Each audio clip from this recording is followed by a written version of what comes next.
کو تیرے دین پہ جما دے, کیونکہ اللہ ہی ہمارے ایمان کی حفاظت کر سکتا ہے نا. ہم تو فون بھی نہیں سنبھال سکتے, چاہے 1 لاکھ کا فون کیوں نہ ہو. گھومتا ہے کہ نہیں ہم سے سامان, کبھی سونا گھوم جاتا ہے, کبھی فون گھوم جاتا ہے, کبھی کپڑے گھوم جاتے ہیں, کبھی یہ ہم سے کچھ نہ کچھ گھومتا ہے. جب ہم اتنی چیزوں کی حفاظت نہیں کر سکتے, آپ کو لگتا ہے ہم ایمان کی حفاظت کر سکتے ہیں؟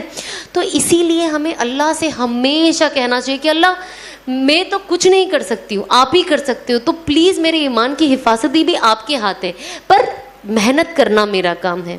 تو ہم کوشش کریں کہ جو اسبابی اختیار اللہ نے دیا ہے نا وہ ہم کریں, باقی غیبی تو اللہ کر ہی رہا ہے, بس ہمیں یقین ہونا ضروری. تو ہم یہ سوچیں. اور ایک میں چھوٹی سی ٹپ آپ کو دوں گی جو میں کرتی ہوں, کیونکہ مجھے ایسا لگتا ہے شیطان کبھی بھی کہیں سے بھی آ سکتا ہے. جب آف کورس جب میں یہاں پہ بھی آئی تو آیت الکرسی پڑھ لی کہ بھیا ہوتا نا کبھی آپ کو بھلا دے کچھ بات کرنے کے لیے, ابھی آپ کے دماغ میں کچھ آ نہیں رہا ہے, آپ سے کچھ غلط نکل جائے, تو آپ یہ بس یہ کوشش کریں ایوری ڈے ہم سب سے کچھ نہ کچھ اونچ نیچ ہوتی ہے, ٹھیک ہے, جو غلط ہوتا ہے اور جو کہیں نہ کہیں اللہ کو ناراض کرتا ہے. اب کبھی کبھی ہم کو پتہ نہیں ہوتا ہے کہ کیا ہے, کبھی کبھی پتہ ہوتا ہے.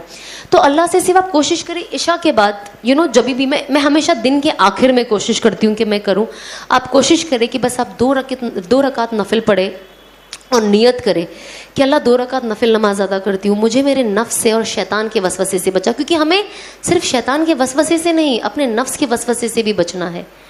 کبھی کبھی شیطان اپنا کام کر کے اپنے اندر اتنا گھل جاتا ہے کہ اب وہ ہے بھی نہیں, پر ہمارا نفس اس سے بھی بڑا شیطان بن چکا ہے. تو ہمیں اب اپنے نفس پہ بھی قابو کرنا ہے. تو ہم کوشش کریں کہ 2 رکعت نفل اس نیت سے پڑھے کہ اللہ ہمیں ان ساری چیزوں سے حفاظت ہماری حفاظت کرے. جیسے ہم کہتے ہیں نا کہ اگر کالا جادو سے اور لوگوں کی نظر سے اور ان سب سے بچنا ہے تو سورہ فلق پڑھے, سورہ ناس پڑھے, سورہ منزل, ہر چیز کے لیے کچھ نہ کچھ پڑھائی ہے نا.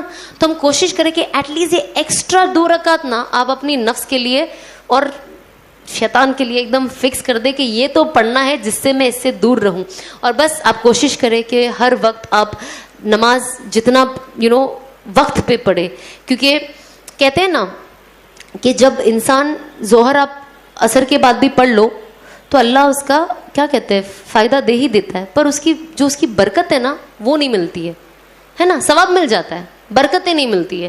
تو ہم کوشش کریں کہ جو چیز جو وقت پہ کی گئی ہے نا وہ ٹائم پہ کریں تاکہ ہمیں ثواب بھی ملے اور اس سے جو فائدہ ہے ہم کو وہ بھی ملے.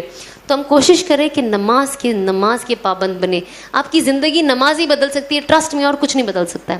اگر لوگ کہتے ہیں نا دیکھو یار یہ مطلب یہ کرتی ہے, صرف نماز 5 ٹائم پڑھتی ہے, آپ ان لوگوں کے باتوں میں مت آنا, یہ باتوں سے آپ دور رہنا, کیونکہ آپ کو نماز ہی بدلے گا. نماز آپ کے دل میں نرمی لائے گا اور آپ کو صحیح